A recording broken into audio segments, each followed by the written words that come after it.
It's now time for a crackdown against quarantine violators.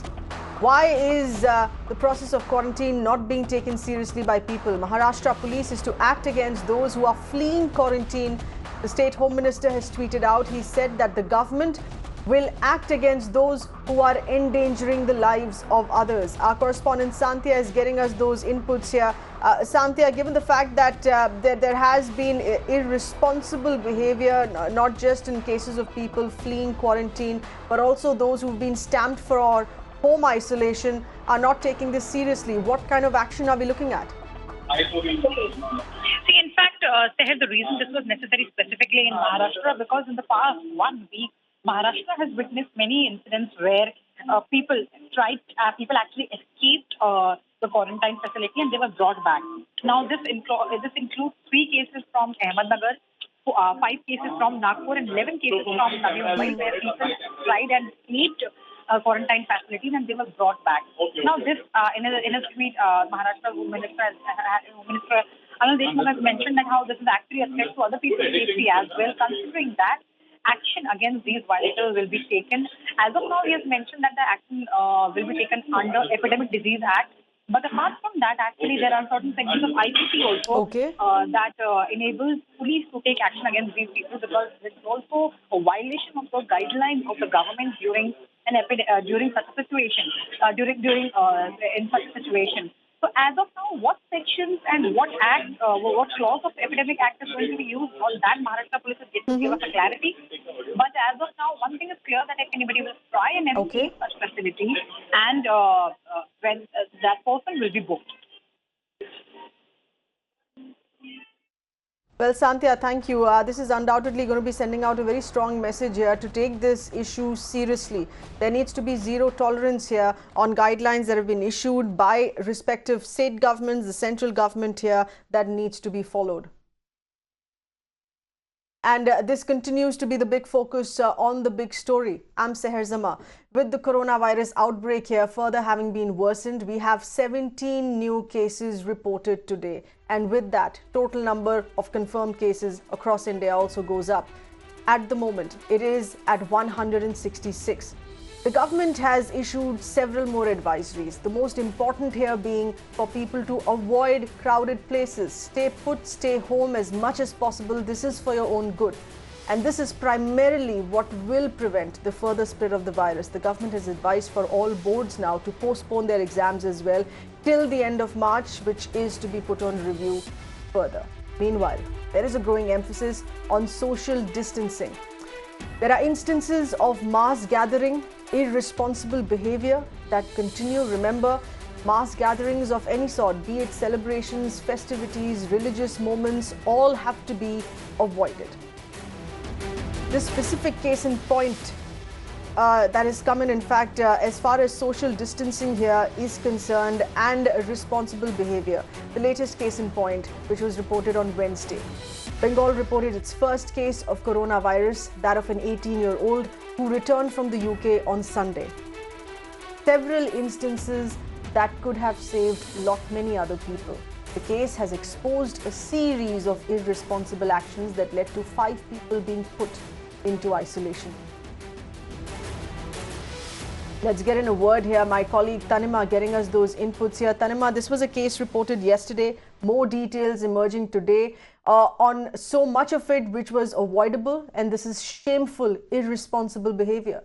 That's right. In fact, it has stoked a lot of row in Kolkata and West Bengal, which had not recorded any case so far. But this patient has of course, a confirmed case being reported on Tuesday. But not just that, the fact that the patient was roaming around freely, did not get tested as soon as he returned from UK, which is one of the worst hit coronavirus countries, has in fact created a lot of people have in fact are talking about it and are wondering whether or not the family has in fact behaved in a very irresponsible manner. If we just take a look at the timeline, that will explain the sequence of events and show how there is questions being raised on the behavior of the patient as well as the family, as far as whether or not they should have acted earlier or more seriously. Firstly, of course, it is on 15th of March that the patient, the student, 18-year-old boy, returns from UK and goes home straight from the airport. He in fact did not, the initial he did not show any symptoms initially, which is why he passed the thermal scanning test at the airport.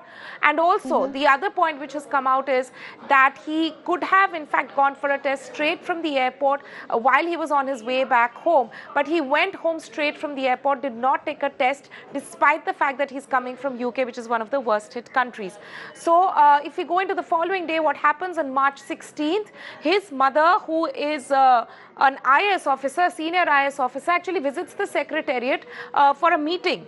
And it is afterwards, later in the day, that the university from the UK, where this boy was studying, sends a letter to the parents and informs the parents that there are friends of this boy who had been found to have tested positive for coronavirus. The boy had, in fact, attended a party with these three friends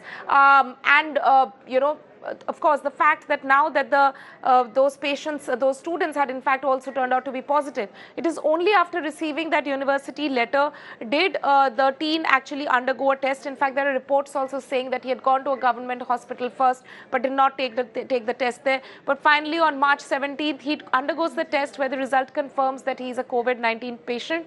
The parents and the driver are then sent on isolation. The parents are also tested. They turn out to be negative.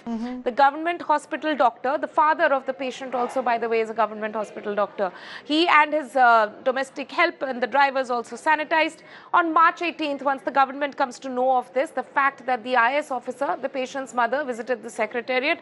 Bengal secretariat is sanitized thoroughly. 12 co-passengers of the patient have been traced so far who were traveling with him on that plane, and 8 persons who came in contact with the patient's father because he was a practicing doctor. He attended to patients. They have also been identified and their isolations also been arranged for. But as we mentioned, the fact that the patient's family did not take this matter so seriously. His father's a doctor, mother's a senior bureaucrat, despite that the test was not done urgently, that he was not kept at isolation at home. He was, of course, roaming freely between Sunday to Tuesday. Those are the questions which are being raised. Absolutely, Tanimma. This is not just irresponsible behavior of a youngster, an 18-year-old, but also parents who are educated, who are aware of the situation, and yet they have behaved in this unfortunate manner. Thank you for getting us those details.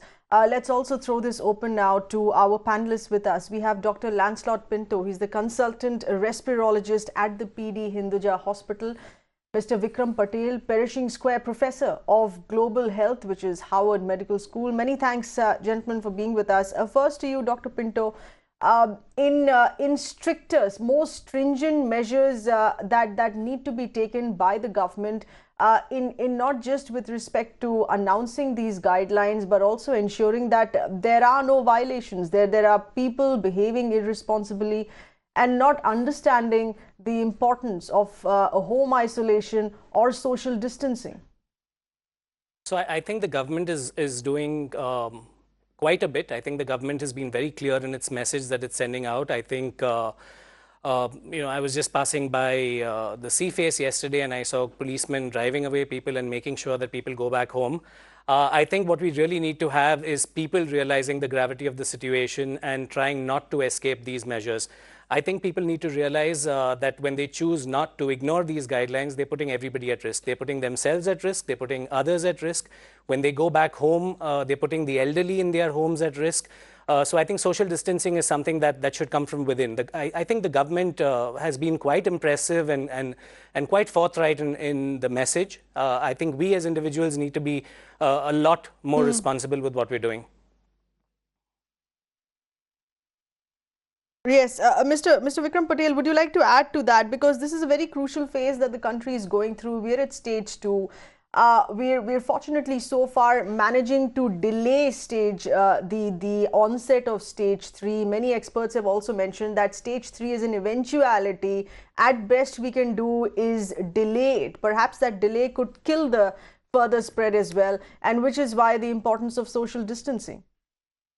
Yeah, I agree exactly with everything Dr. Pinto said. But I want to say one thing. Also, we have to find the balance between state-controlled sanctions, such as the one that you've just described, and also the fear that actually, in fact, pushes people away from screening. If it is a case that you are going to react in the way that you have just described, the whole state machinery comes crushing down on you and your family, and that then leads to social boycott and all the stigma and discrimination that is attached to that, and we see many examples of that already in the country, you will see more and more people actually avoiding screening. I think we have to make the process of screening and contact tracing a humane one which actually ensures the privacy and dignity of the people concerned.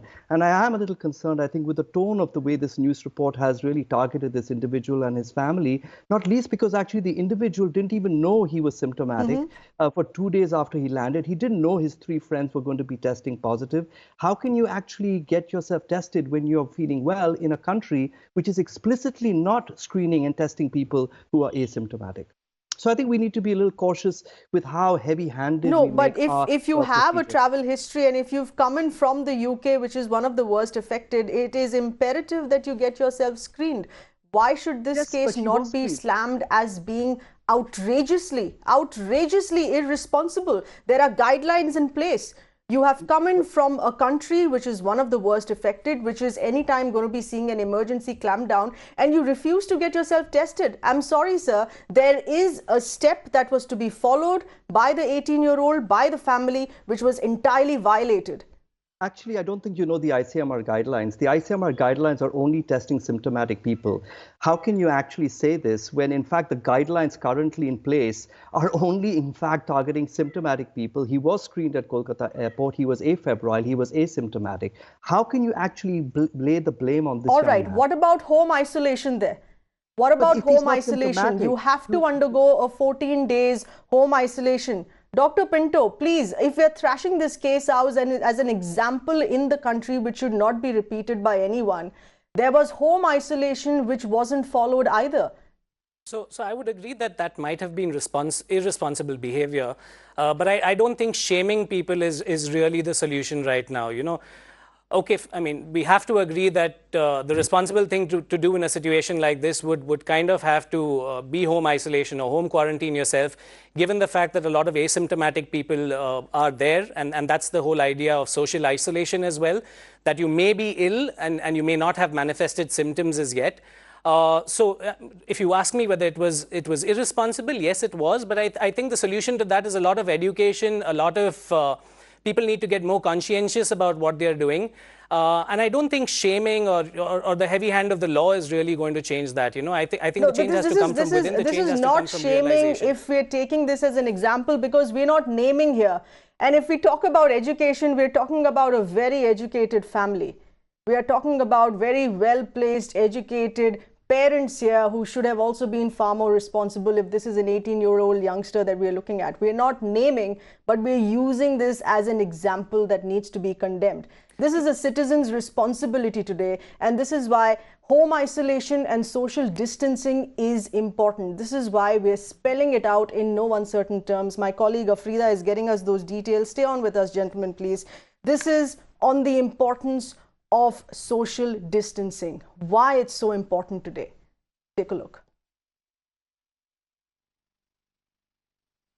This time what we're going to do is we're going to put out a pictorial graphic which is self-explanatory, and I'm going to explain to you how this works. See, we are talking about reducing the number of people in public. How will that help? Normally, without any reduction, say one infected person can infect 2.5 people in 5 days.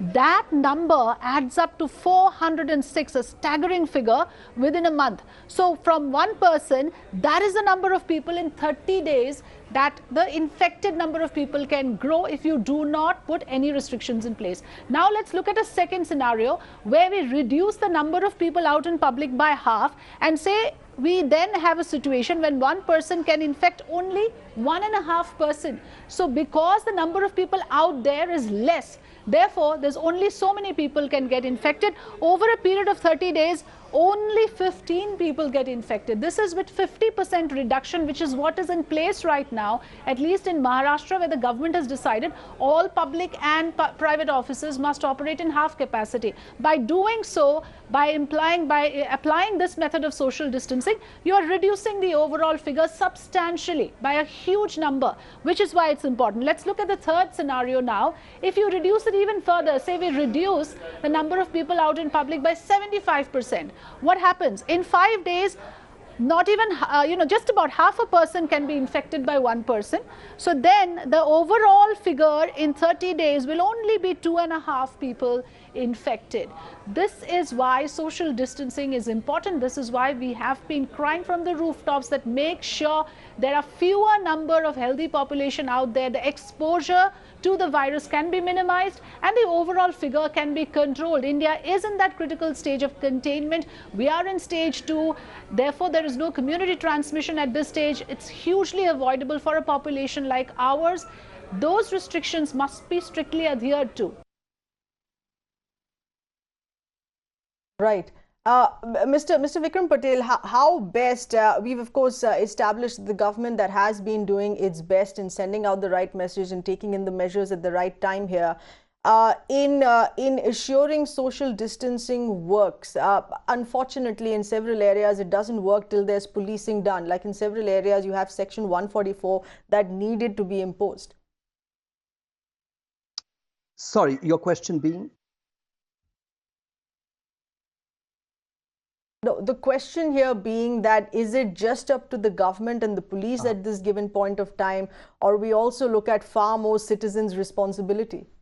I think it is a citizen's responsibility, and I completely agree with Dr. Pinto. But I fear that what happens is when it becomes a police state-like situation where we chase people who have evaded screening, etc., then it actually pushes people away from their responsible behavior. I feel there is a kind of a delicate balance that one has to establish between this.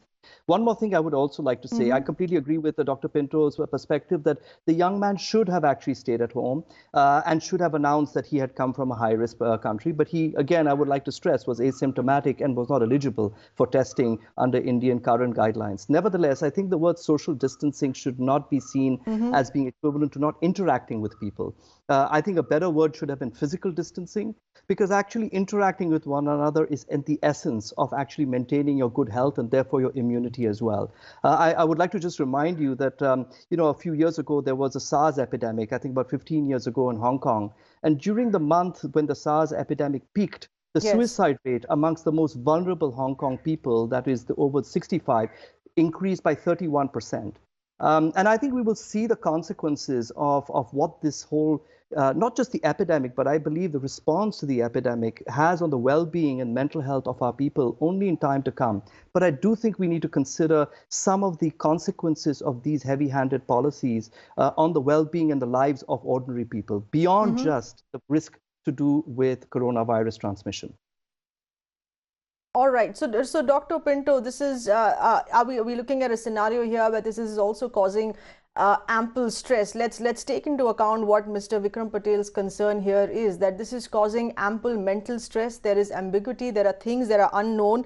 There is fear psychosis regarding screening, regarding period of isolation, regarding quarantine. And that needs to be spelt out, perhaps, if you feel, in a better hand-holding manner by the government? Right. So I think it's always a delicate balance between paranoia and being cautious. I think people need to realize more and more that the reason social distancing is being enforced is because we are at stage 2. And the whole idea is to delay and stagger the epidemic, to flatten the curve as much as possible. And this should not be confused with the concept that the virus is so dangerous that we all need to, flee away from it. Unfortunately, that kind of message gets a bit muddled, and I think it's all our responsibility to change that message, that the reason we're doing social distancing is to try and prevent our healthcare being completely inundated and flooded with patients arriving at the same time. It's not because the virus is the most lethal virus we've ever seen in the history of mankind. It's not that people should be paranoid about it and wonder, what's going to happen today, and therefore have serious anxiety issues, have panic.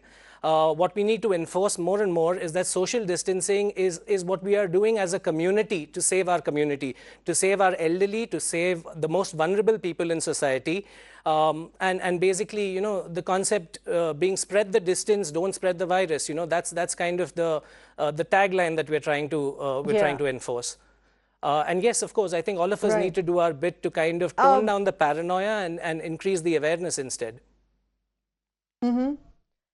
Mr. Vikram Patel, given that this needs to be dealt with sensitively, and you've of course emphasized that we don't need fear psychosis right now, but consider what we just got in as breaking inputs of what the Maharashtra police has decided to do here, because there have been cases of people fleeing quarantine. There have been cases of people who are stamped on the hand for home isolation, have been caught running away on a train and nabbed. And we have the Epidemics Act, which has been invoked across the country, which is with respect to zero tolerance for violation of these guidelines. It can call for imprisonment or a massive fine to be paid. How does one deal with these cases who just don't get the gravity of the situation? How does one be delicate about this, if not a stern action as an example? No, I think stern action is needed for people who have patently and deliberately behaved irresponsibly. But I think that has to be balanced with an approach that is much more humane when we are educating the broader public about the risks of the condition. And actually, I must say, I totally agree with Dr. Pinto. I think what the risk issue, the way we convey information about risk has been very poor here. The risk of contracting the disease is extremely low. The risk of actually suffering a very significant illness because of the disease is only high in a certain very specific sections of the community, a vulnerable section, but we haven't communicated this. The real reason why we want to slow the spread, as you rightly pointed out, is to avoid overwhelming our healthcare system with people who need ICU or ventilator support.